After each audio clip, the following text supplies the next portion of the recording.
राजधानी दिल्ली में जहां पर आप खड़े हुए हैं, बामसेफ के राष्ट्रीय अध्यक्ष जो है वामन मिश्राम ने ये कहा कि मैं बीएसपी को खत्म कर दूंगा और मायावती का खात्मा होना बेहद जरूरी है। क्या कहेंगे? उन्होंने इसलिए कहा है, उन्हें पता है मैं मायावती बन नहीं सकता, मैं उनकी बराबरी कर सकता, मैं समाज में दलाली करूंगा, चंदा लूंगा, हवाई जहाजों में घूमूंगा और बामसेफ पे विचारधारा करके बीजेपी को जिता दूंगा। वो वामन बेसराम की हिस्ट्री आप नहीं जानते। वो कौन सा इंसान है जिसे साहब काशीराम ने लात मार के बाहर निकाला था? ये वो इंसान है जो कांग्रेस से चुनाव लड़ गया था साहब काशीराम के खिलाफ। इसे साहब काशीराम ने खुद रिजेक्ट करा था बसपा से, बामसेफ। आज ये कहता है मैं शादी नहीं करूंगा। 65 साल की उम्र में इन्होंने शादी कर ली, 65 की उम्र में शादी कर ली इन्होंने, और कहता मैं शादी नहीं करूंगा। और बामसेफ बना के लोगों से चंदा ले लेके फ्लाइटों में घूम रहा है। और आज कहता मैं बहन जी को खत्म कर दूंगा। बहन जी को खत्म करने वाले खुद खत्म होगा, बहन जी खत्म नहीं हुई। बहन जी के साथ समाज है। बहन जी को आप किसी एक सीट से मत नापो। अभी भी 1.5 करोड़ वोट पड़ा बहन जी पे, और जितनी छोटी पार्टी है ना वामन बेसराम जैसी, उनकी जमानत जब्त हो गई है। लेकिन वामन बेसराम विकल्प है बहन जी। लेकिन वामन बेसराम महाराष्ट्र से एक सीट नहीं जिता पाते हैं, यहाँ पर बसपा को खत्म नहीं, जो अपने क्षेत्रों में सीट नहीं खोज पा रहे वो सब उत्तर प्रदेश में जाते हैं, बहन जी को कहते हैं यहाँ सीट जीतेंगे। वहाँ तो दलित समाज पहले से जागरूक है, 4 बार सरकार बना चुका। वामन बेसराम जी से बोलो अपने महाराष्ट्र में सरकार बनाए। वहाँ इतनी पार्टियां बनी हुई है कि आप पागल हो जाओगे बहुजन समाज में। वो वोट बढ़ जाता है, बीजेपी जीत जाती है। तो 2024 के चुनाव को आप कैसे देख रहे हैं? आप बामसेफ का भाई से विरोध कर रहे हैं, इनसे पूछिए कि आप सॉरी आप टक्कर करा देते। एक टाइम था जो बहन जी ने बहुत अच्छा काम करा, मान के इस बात को, लेकिन आप भाई बामसेफ को बुरा नहीं कह सकते। बामसेफ कितनी है इन भाई से पूछो। बामसेफ कितनी बटी हुई? मेरी बात सुनिए, आज बीमार भी बटी हुई है, आज बामसेफ भी बटी हुई है, लेकिन सबकी विचारधारा एक है। शायद अलग अलग क्षेत्र में काम कर रहे हैं, लेकिन हमारे लोगों को जागरूकता काम कर रहे हैं। लेकिन बहन जी आज बीजेपी से डरी हुई है, लेकिन ऐसे समाज में डरे हुए लोगों की जरूरत नहीं है। हमें जो समाज में सर कटवाने के लिए तैयार है उसकी जरूरत है। लेकिन सर कटवाया है, आज कहाँ है? बहन जी ने सर कटवाया 35 साल। मैं बहन जी का समर्थक नहीं हूँ, मैं भाई को भी सपोर्ट करता हूँ, चंद्रशेखर भाई को, सबको। मगर जिसका संघर्ष है वो छुपाया नहीं जा सकता। लेकिन आज ही बहन जी ने ट्वीट करा आरएसएस को बैन कर दो, हड़कम मच गया देश में। बहन जी को आपने सपोर्ट करा है, अच्छी बात है। जितनी लोगों की उम्र नहीं है ना, 35 साल संघर्ष करा है। एक मिनट मेरी बात सुनिए, जितने भी तमाम संगठन है, हमारा फर्ज बनता है सबके साथ खड़ा होना, किसी को विद्रोह नहीं करना।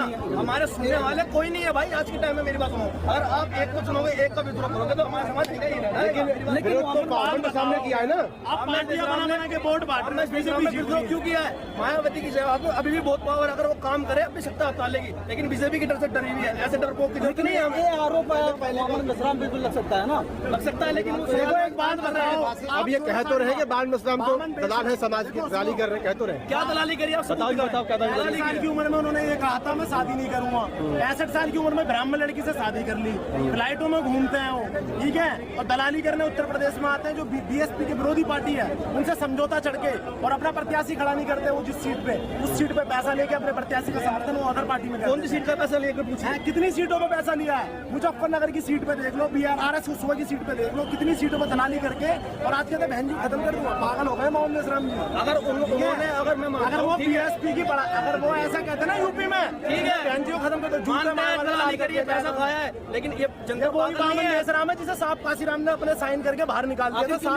क्यों निकाले? ये दलाली कर रहा था कांग्रेस की। साहब काशीराम चुनाव लड़े तो कांग्रेस से साहब काशीराम के खिलाफ ही खड़ा हो गया। अच्छा, हाँ, उस तरह से। और ये कह रहा था मैं साहब काशीराम की, लेकिन लोग बताते चंदा का मामला वैसे हुआ। चंदा तो इतना लेते हैं जिसकी कोई हाथ ही नहीं है। मानता हूँ चंदा लेते हैं, हमारे समाज के लोग कमजोर हैं तो चंदे से चलते हैं, कोई धनी आदमी पैसा नहीं देता। जैसे भाई साहब आज जो लोग जागरूक है ना, सिर्फ बामसेफ की वजह से, बामसेफ के अलावा किसी ने कैडर का काम नहीं किया। काशीराम जी के टाइम से कैडर लग रहे हैं, और वही कंटिन्यू हमारे मेंबर। बसपा का कैडर नहीं लग रहा, आपको कैडर नहीं दिखता बसपा का? कैडर से ही अगर आप किसी को जाकर समझाएंगे नहीं तो कैसे उतर के आएंगे जमीन पर? आपको तो ग्राउंड लेवल पे काम करने के लिए, ग्राउंड लेवल पे काम करने के लिए आपको समाज में जाना पड़ता है। वो समाज में जाने काम कर रहे हैं। बसपा जमीन पे करोड़ों लोग हम 2 साल से लगातार, ठीक है, आप छोड़ो, की बात मैं रख रहा हूँ। आप यहाँ सर्वे कर लो, सारी बात छोड़ो।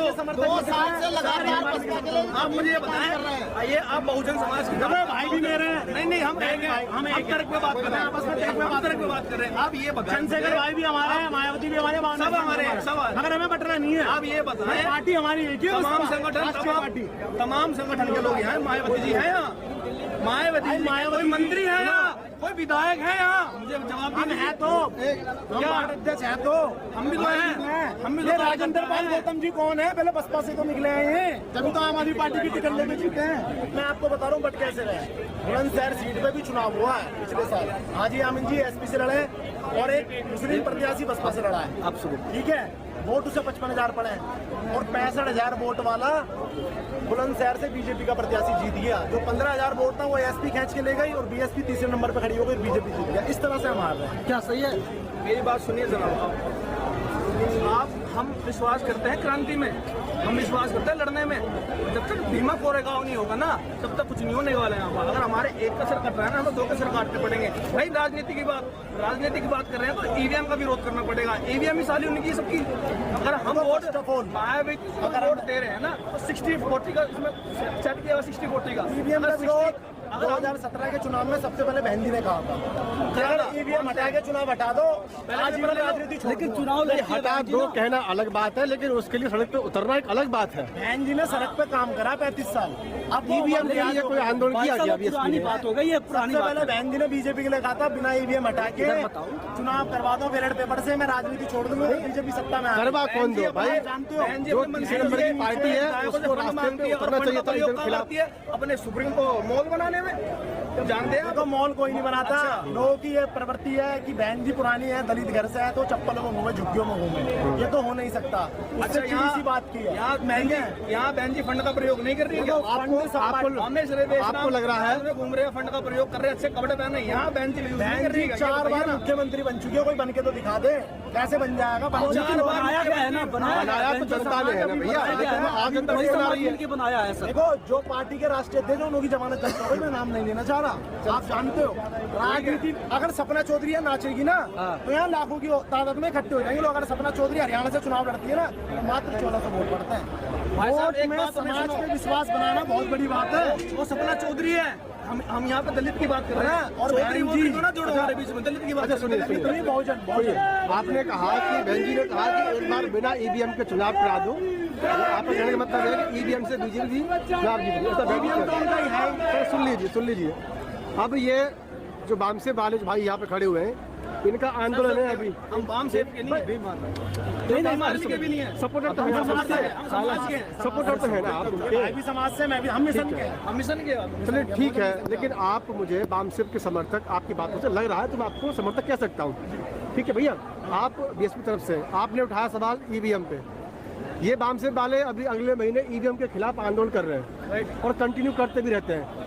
बीएसपी ने कौन सा आंदोलन किया अभी ईवीएम के खिलाफ? आंदोलन बीएसपी सिर्फ आंदोलन। हाँ, बीएसपी पंजाब में आंदोलन कर रही है लगातार ईवीएम के खिलाफ। सर यूपी में 4 बार सरकार बनी, यूपी में 4 बार आंदोलन करा।